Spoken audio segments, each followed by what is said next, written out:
ادارہ تحقیق و تصنیف اسلامی علی گڑھ میں ہو رہا بین الاقوامی سیمینار آج اختتام ہو گیا، جس میں دنیا بھر سے قرآن اور سائنس کے ماہرین نے شرکت کی تھی۔ آج بین الاقوامی سیمینار کے دوسرے دن ماہرین نے اپنے مقالات پڑھے اور موضوع کی مناسبت سے قرآن اور سائنس کا مطالعے پر زور بھی دیا۔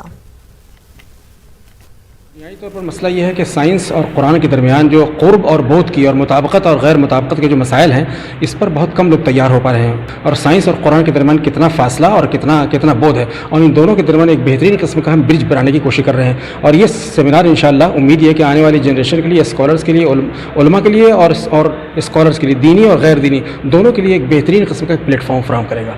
جہاں تک ہندوستان کے حالات کی بات ہے تو اس میں اگنورنس کا بڑا دخل ہے۔ جاہلیت کی وجہ سے انسان کا دشمن ہو جاتا ہے۔ جاہلیت سے روشنی کی طرف، نور کی طرف، نالج کی طرف آنا چاہیے۔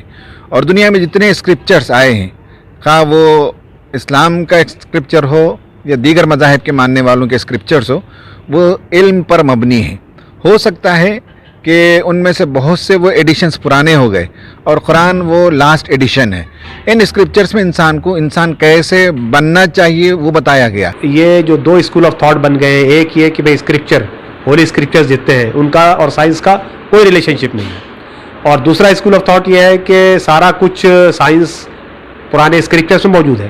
ان دونوں اسکول آف تھاٹ کے بیچ میں ایک سینٹرل لائن اس سیمینار کے تحت ہم ایوالو کرنا چاہ رہے ہیں۔ قرآن مجید جو ہے وہ سائنسی پیش رفت کے لیے ایک محرک بنتا ہے، طاقتور محرک بنتا ہے، اور وہ قدریں فراہم کرتا ہے جن کی روشنی میں سائنس کا سفر انسانیت کی خدمت کے لیے اور خیر کے راستوں کو دکھاتا ہے، اور خیر کے راستے پر سائنس کے سفر کو کس طرح سے جاری رکھا جائے، اس سلسلے میں قرآن مجید بہت پر رہنمائی دیتا ہے، قدریں فراہم کرتا ہے۔ ادارہ تحقیق نے جو یہ کام کیا ہے، اور اس میں دنیا بھر کے جو ماہرین ہیں، سائنس کے، بایولوجیکل سائنس کے، پیور سائنسز کے اور ہیومینٹیز کے جو سائنسز ہیں، وہ ماہرین اور قرآنیات کے جو ماہرین ہیں، وہ مل کر ایک گفتگو کر رہے ہیں، ایک مباحثہ ہے، ایک سیمینار میں جو ہوتا ہے، اور آپس میں جب ایکسپرٹس ملتے ہیں تو بہت سے نفع کی چیزیں، بہت سے فائدے کی چیزیں جس سے بنی نوع انسان کے فائدہ ہے وہ سامنے آ رہی ہیں۔ تو ایک بہت ہی مستحسن کوشش ہے۔